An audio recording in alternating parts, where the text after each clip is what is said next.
Hi, I'm Chris Waddell. Welcome to Perfect Turn's mono-ski instructional video. I started ski racing at the age of 6 and was skiing Division 1 at Middlebury College when I had an accident on the slopes in 1988. The next winter, I started skiing in a mono-ski.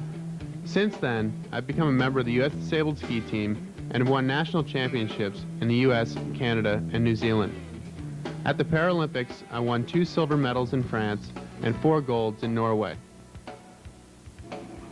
My hope is that monoskiers can someday be among the best skiers on the mountain. This will certainly take some technological advances in the equipment, but it also requires technical improvement in our skiing. The aim of this video is to give you the technical base to take your skiing to the next level.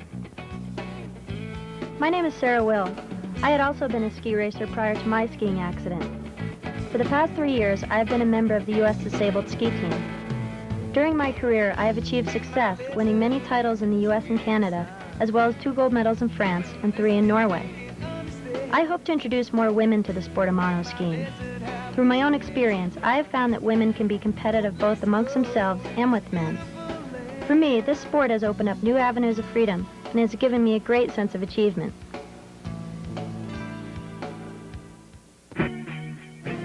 We have 2 aims for this video. 1, we want to excite you, because skiing is a great sport whether you're standing up or sitting down.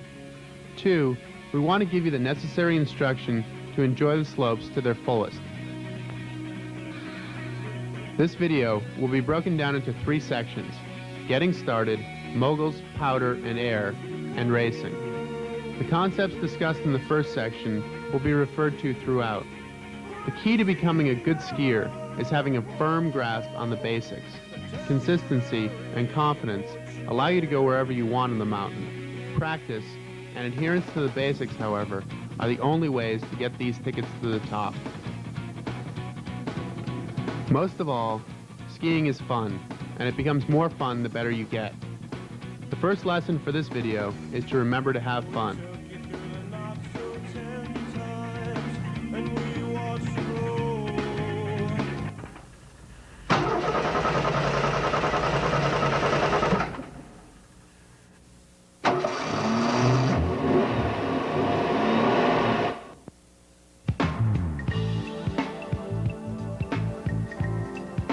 I am demonstrating 2 ways to carry a mono-ski. In the first example, I put the seat over my shoulder and rest the footrest on my legs. It is important to pad your body, especially your legs. You don't want to miss fresh powder because of bruises from carrying your mono-ski. In this case, I am using the baggage carriers on my chair. If you have these, this is another option. Not all monos or chairs are the same, so you'll have to find a way that works best for you. In the beginning, a ski buddy will probably carry your mono for you, but in time it'll be more convenient for you to carry it yourself. Then you'll be able to ski on your own.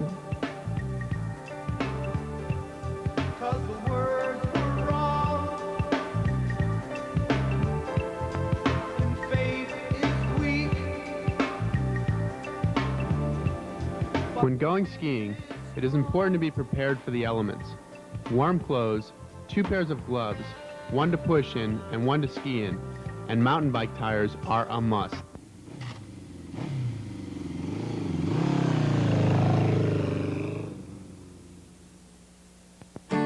Now it is time to put your ski together. Always put your bolts in the same place so you don't have to waste time and energy looking for them. Here I have left mine in my mono. Also, always carry spares which you can get to easily. For tools, I prefer to use a screwdriver socket and a ratchet. With a screwdriver socket, I am less liable to drop nuts in the snow. Other tools can help line up the holes with the ski. Some people use screwdrivers, wickets, and even rubber mallets. Remember that you want the tools to make your job easier, but you don't want them to damage your ski or mono. Getting into your mono.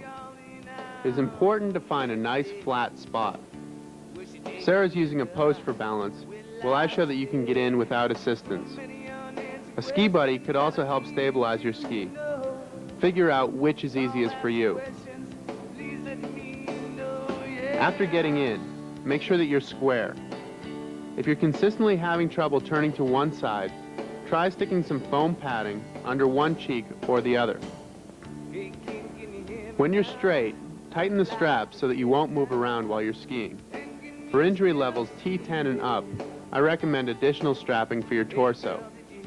These straps will increase your lateral stability and make it easier to move fore and aft. In this shot, I'm putting on my kidney belt.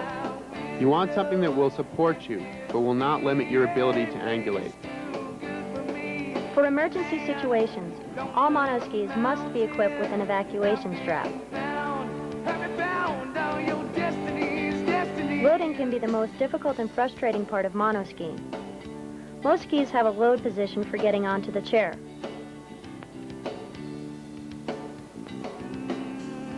It is harder to push in the load position, so wait till you are close to loading to lift up. Before entering the loading zone, make sure that the lift attendant is clear about how he or she can best help you. Don't be embarrassed to let a few chairs go by. It is important for you and the lift attendant to be completely prepared before you try to load. This will eliminate embarrassing and dangerous loading situations. When loading, I like to push up on my outriggers, which are in the up position, and have the attendant push my feet back towards the chair. Other people like to grab the bar with one hand and push with the other outrigger.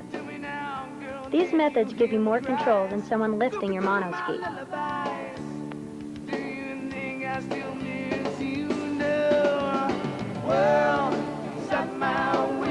Unloading is pretty simple. Make sure your outriggers are down in the skiing position. Then lean forward with your outriggers on the snow. Once on snow, clear the unloading area quickly.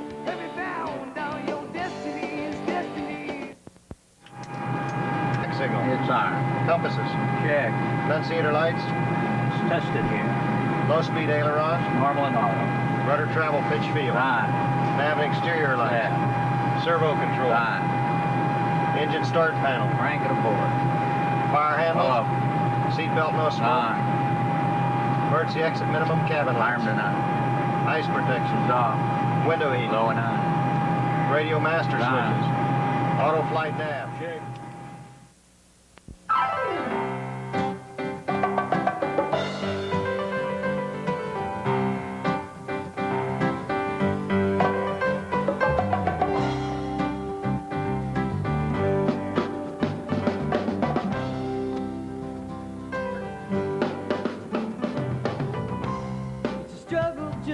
Fall line is a key concept to which we will be referring throughout.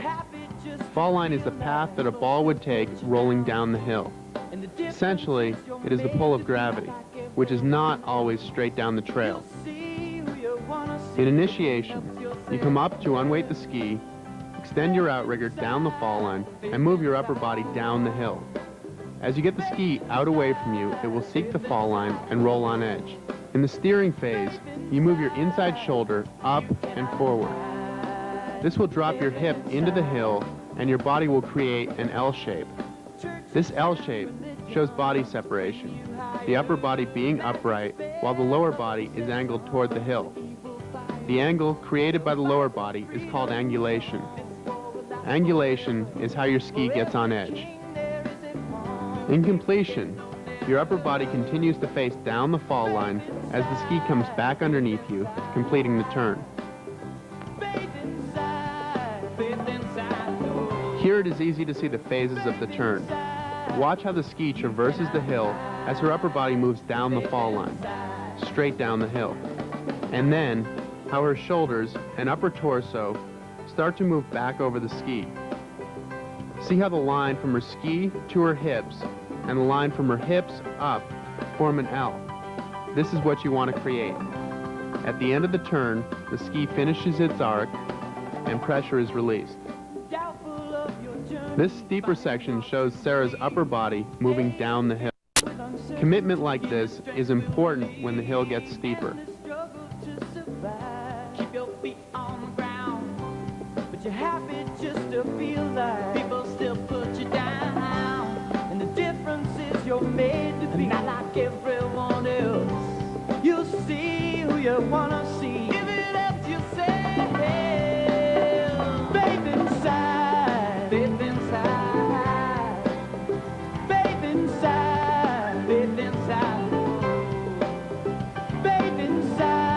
body is following my ski instead of pointing down the hill. I end up sliding and have less control. Faith inside, faith inside, faith inside, faith inside, faith inside. You cannot hide your faith inside. No, you can't. You cannot. This freeze frame shows the initiation phase of the turn. No, you can't. See how I come up out of the previous turn. This unweights the ski. No, you can't. Next I do what most people call opening the door. Faith inside. Opening the door is when you move your outrigger down the hill. When I do this, watch how my upper body opens to the hill and my ski rolls on edge.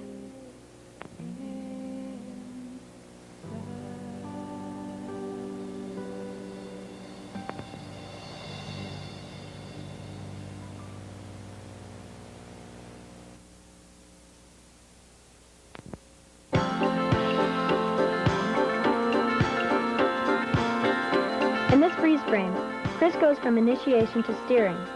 In the first part, he initiates the same way I did. In the second part, his upper body moves back over the ski. It is important to see how his uphill shoulder moves up and forward. This movement, called counter rotation, brings the weight back over his ski.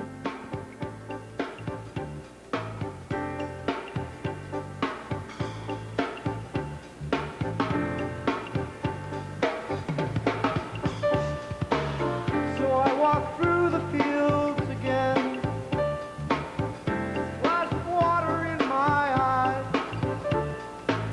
but we'll keep dancing till the end. It gets too hard to realize.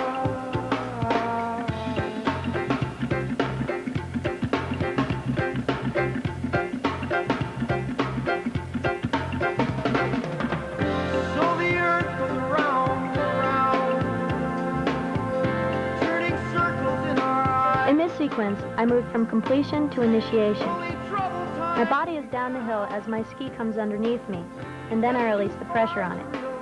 I then come up, unweighting the ski as I am about to make my next turn.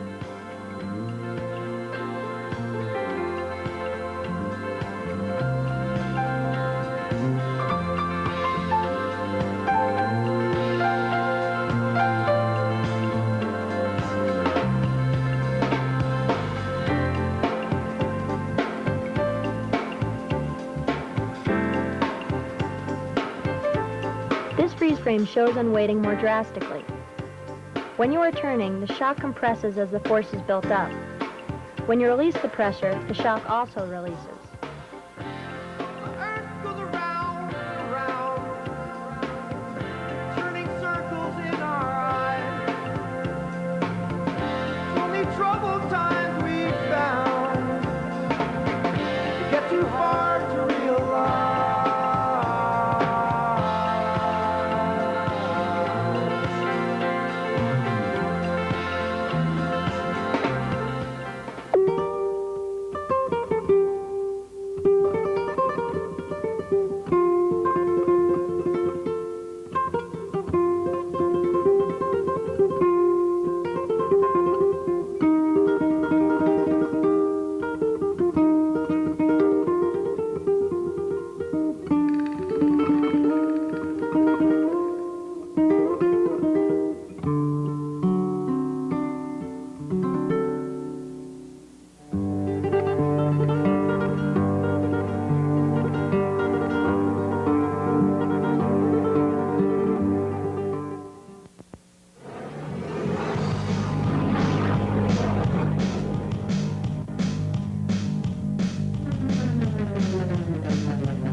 make good turns and bumps the same way that you make them on groomed runs.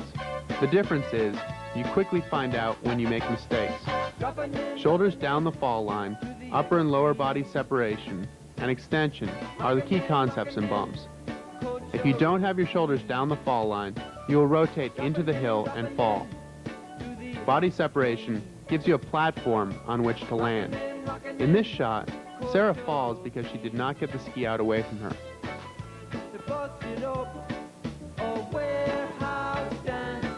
Extension allows you to make the quick turns you need in the bumps. Extension unweights the ski, allowing it to seek the fall line. Don't try to force the ski around with your outriggers. You don't have enough time and your balance will be thrown off.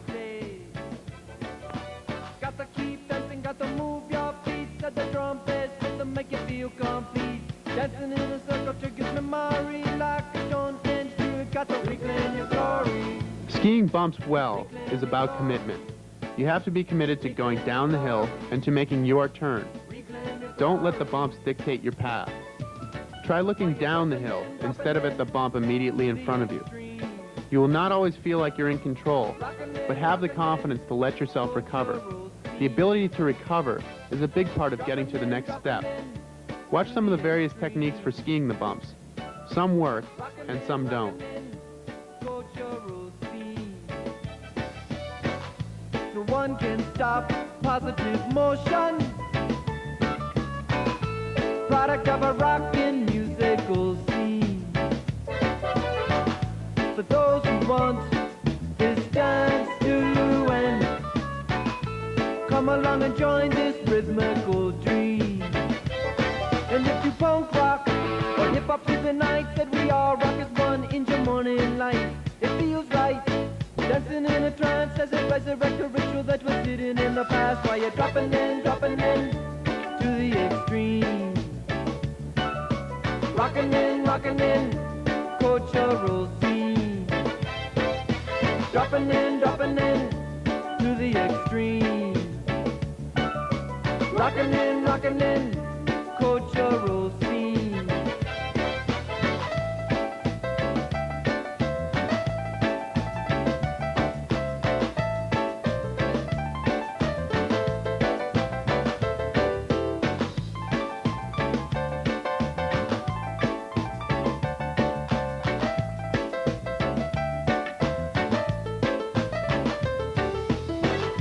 No one can stop positive motion.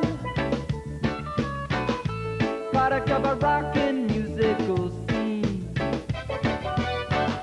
For those who want this dance to end, come along and join this rhythmical dream. Got to keep dancing, got to move your feet to the drum bass rhythm, make you feel complete. Dancing in a circle triggers memory like a Stonehenge. You got to reclaim your glory. Reclaim your glory. Reclaim your glory. Reclaim your glory. While you're dropping in to the extreme. Say we go there already. Rockin' in, cultural scene. We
like bumps, can be very frustrating if you try to make a turn with too much pressure on your outriggers.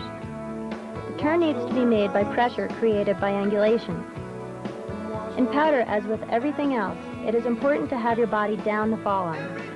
If you don't, you will find yourself face first in the snow, as we will show you later. Like in the bumps, body separation, extension in between turns, and being light on your outriggers are essential. As you can see from the footage, this is a prime example of what happens when your shoulders aren't down the fall line.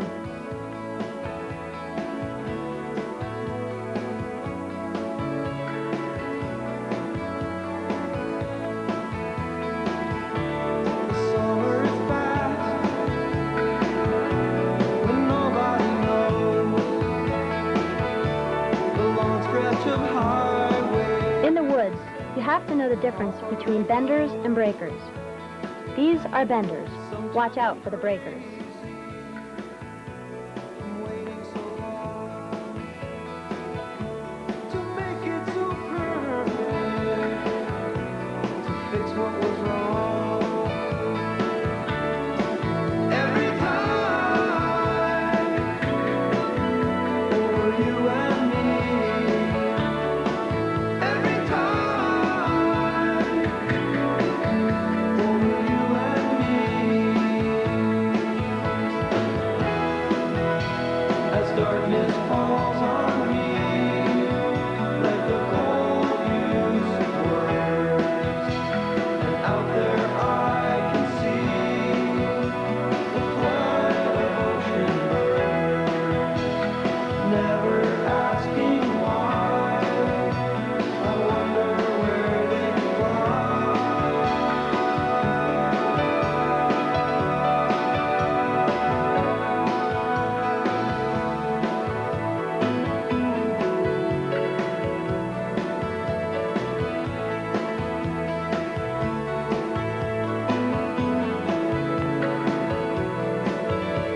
Always know where you are going.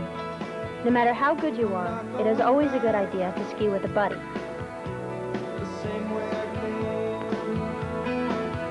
but I'll see you tomorrow on another brand new day. Every time.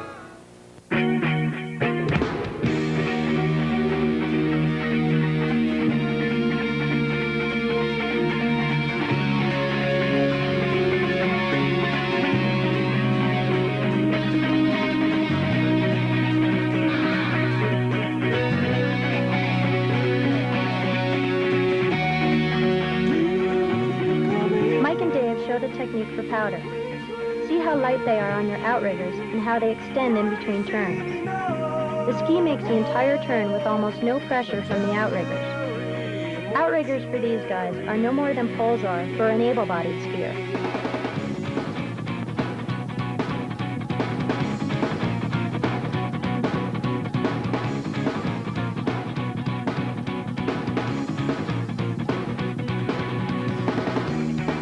We took it through the not so tense times, and we watched you grow and leave our lives, yeah.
trance to the poets of longing and rapture by the newly fallen crystals. Gentle white Colorado snow.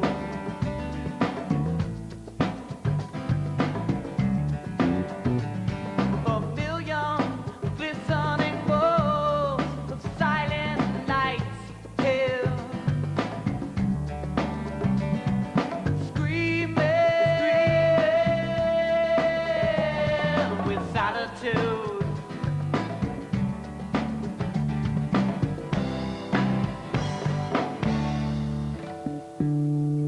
Dancing prisms, creating organic energy inside your body, filling your soul, yeah, enlightening the mind.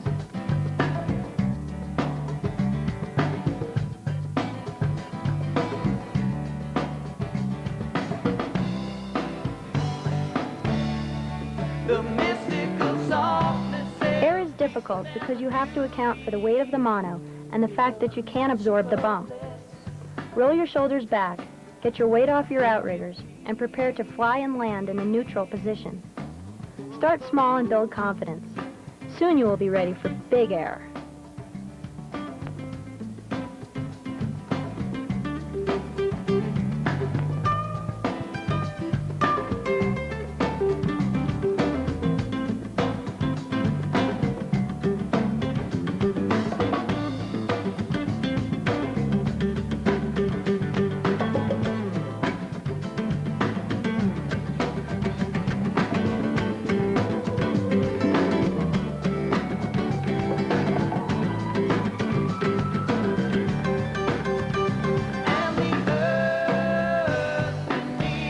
When catching air, always check your landing and be aware of other people on the mountain.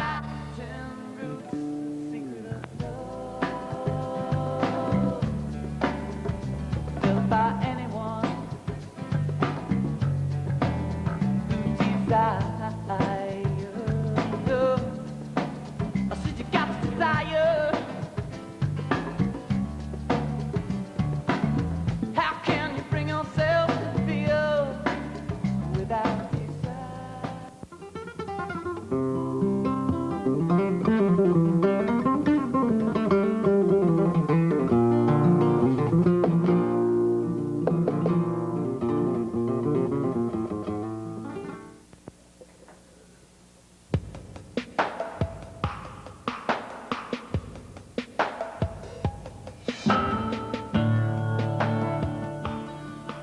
Free skiing is where you have the opportunity to learn everything there is to be learned.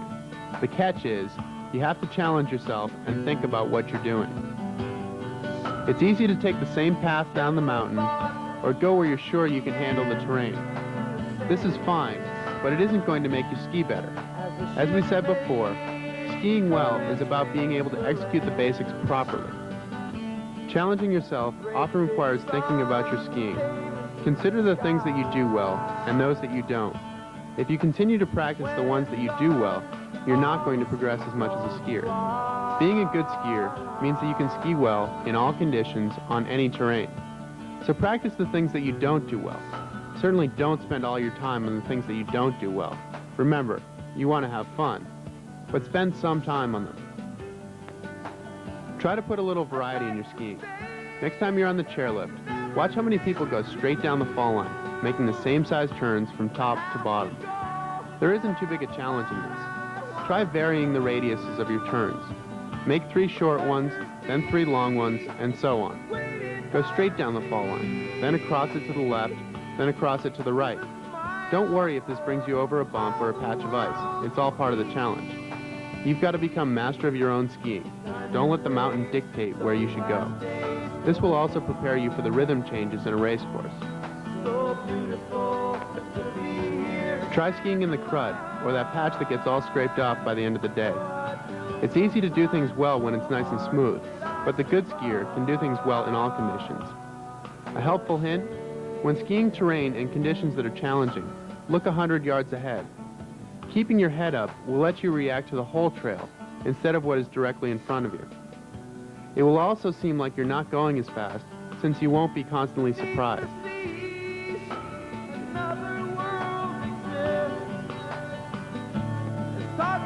Get a friend to video you. Think about your skiing. Watch other skiers. See if you can incorporate what they do well into your skiing.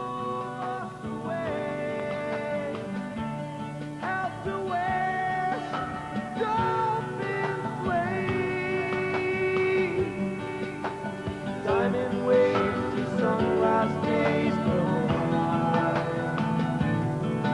So beautiful to be here and alive. Though I feel sometimes so hard, can I survive? Feel a shaking.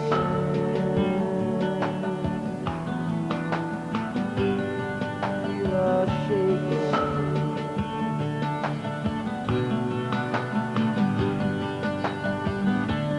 Pleasures be waiting by the sea with a smile for all the world to see.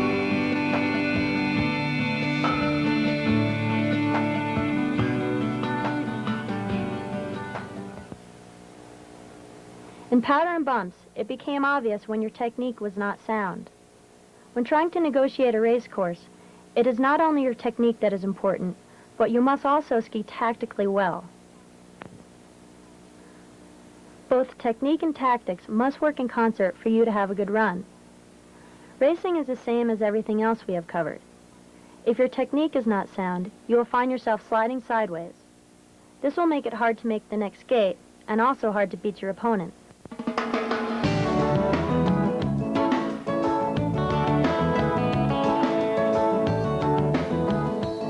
Tactics determine where you put your turn. We will discuss where you should start your turn and where you should hope to finish it. The shortest distance between 2 points is a straight line, but in skiing, this is not always the fastest. It is more important to make clean turns and maintain your momentum than it is to go straight at the gates. We tried to just get through,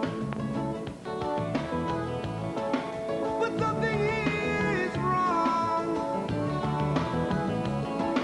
Don't tell me this is true.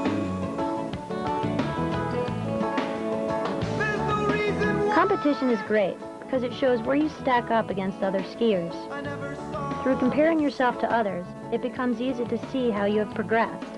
You didn't say goodbye.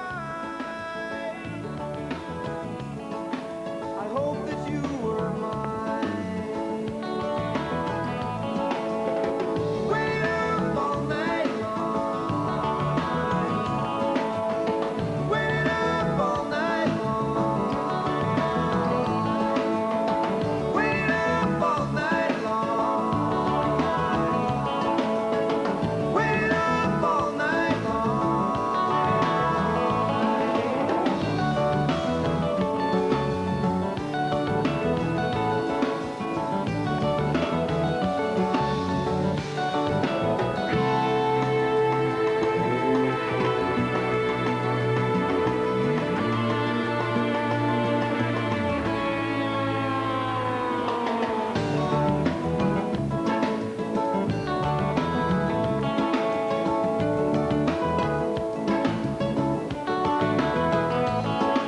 The night went on and on.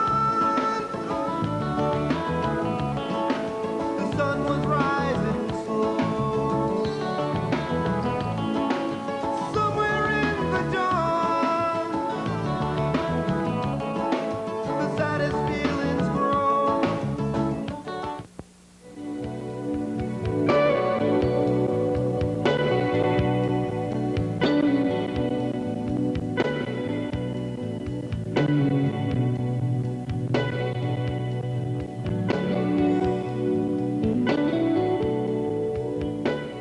This sequence shows Sarah negotiating a turn in gates.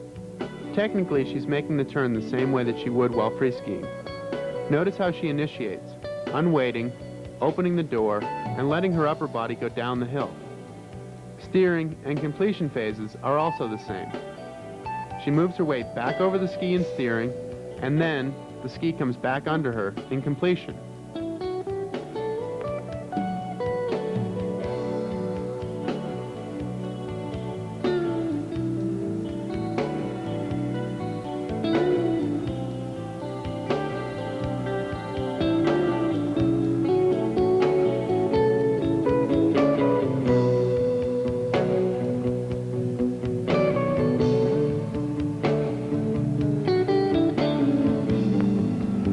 In slow-mo, watch the phases of my turn. See how my upper body is always facing down the hill. I get the ski on edge, and then move my weight back over the ski. At the end, I release the pressure and come up to unweight the ski.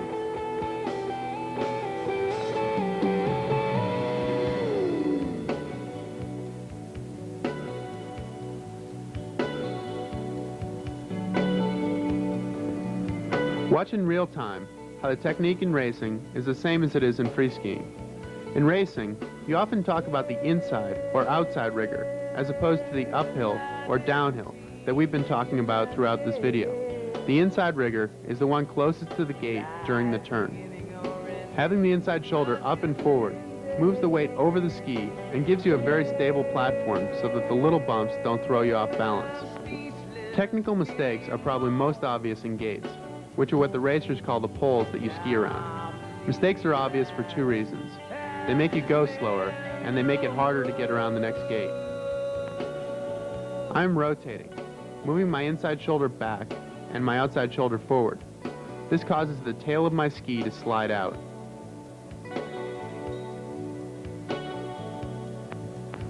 Mike's upper body is following his ski. The result is that there isn't enough pressure built up to make it turn.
See how Sarah's weight is up the hill instead of down the hill. She slides sideways because her weight is directed into the hill instead of toward her ski.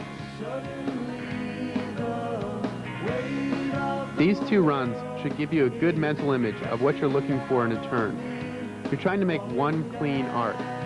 In order to do this, you need to get the ski out away from you, roll it on edge, and then build up the pressure by moving your upper body back over the ski. This forces the ski to turn, making it come back underneath you.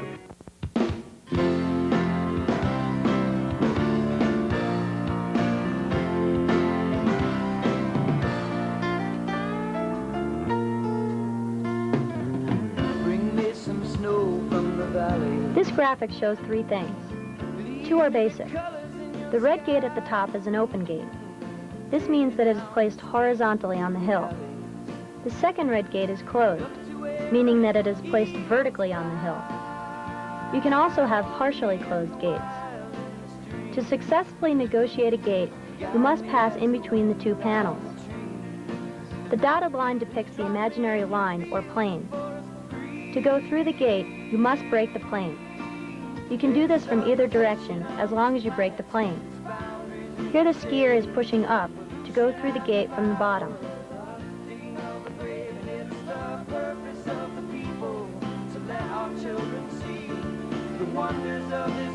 The second graphic breaks the gate into thirds. It also shows an imaginary line called the rise line. The rise line extends up vertically from the turning pole along the fall line. In turns that are across the fall line, you want to be pointing towards the outside third of the next gate when you finish your turn. You continue on this path until you reach the rise line. At the intersection of the line pointing towards the outside third and the rise line is where you want to initiate your turn. See how Chris's ski is pointed towards the outside third when he finishes his turn, and how he waits for the rise line to start his next turn.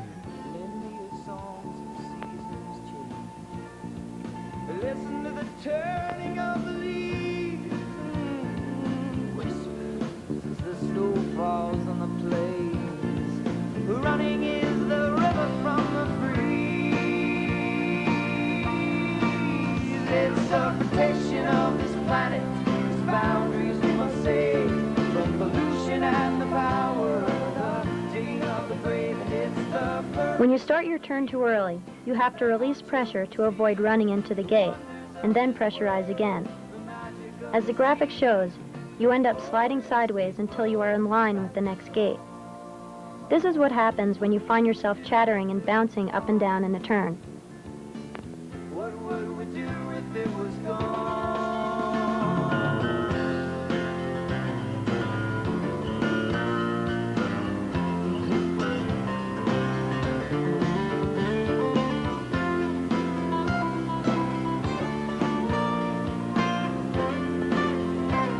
You can see in slow-mo how I start my turn before I get to the rise line, and then have to release pressure to make it around the gate. When you go past the rise line, you start your turn too late. The result is that you finish your turn way below the gate. To get to the next gate, you have to go almost completely across the hill.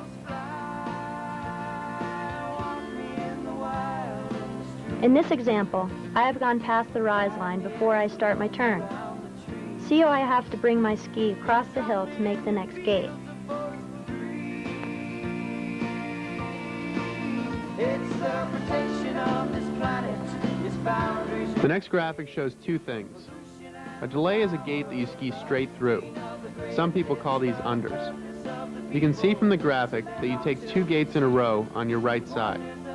Usually, you aim at the middle of the first gate so you can make one turn through both. Corridors are found in downhill and Super G. A corridor is a series of straight gates. They're used to give slight direction changes in the speed events. In slalom, we encounter vertical combinations. A vertical combination is two or more closed gates in succession.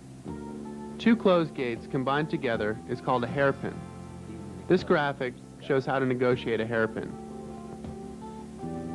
Take me down the streets and through the alleys, and up to where the eagles fly.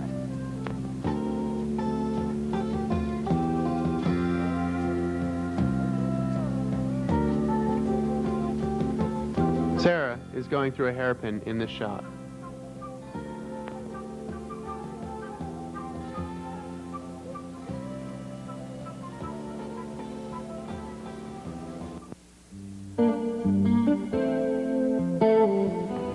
Three vertical gates in a combination is called a flush. You take this the same way as you take a hairpin, except that you have to make one more turn. You may come across what is called an into flush or hairpin. Instead of going over the top of the first gate, you go straight into it, as is shown in the graphic. Into combinations are uncommon. We don't even have any footage of one. It's just good that you know there might be one out there somewhere.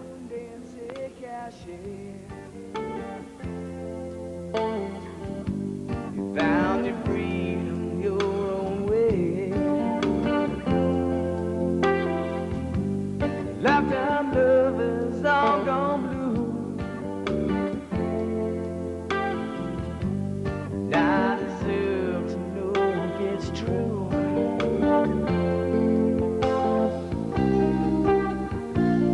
But you're running away, driving miles and your hard work is play. Ain't you too ashamed?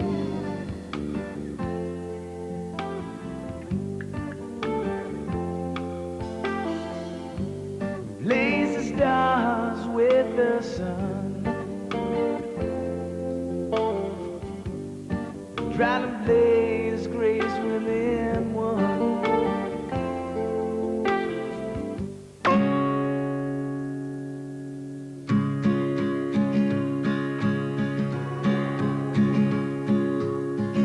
The day is done, I hope you're still the same. I hope that nothing's changed with you.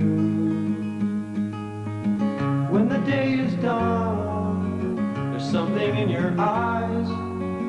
They seem too many lies come true. When the day is done, when the day is done, when the day is done, a secret I can keep, a promise I have deep with you.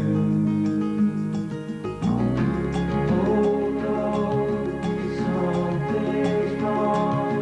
Fastest things have slowly gone.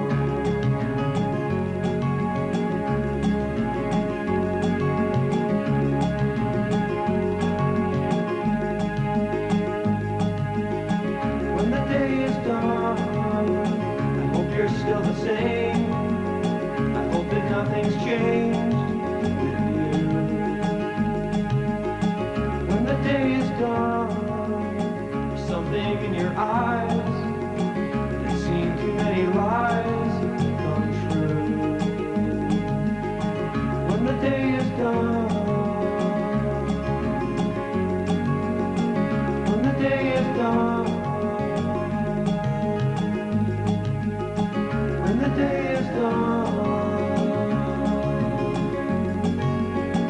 when the day is done, when the day is done, when the day is done, when the day is done, when the day is done.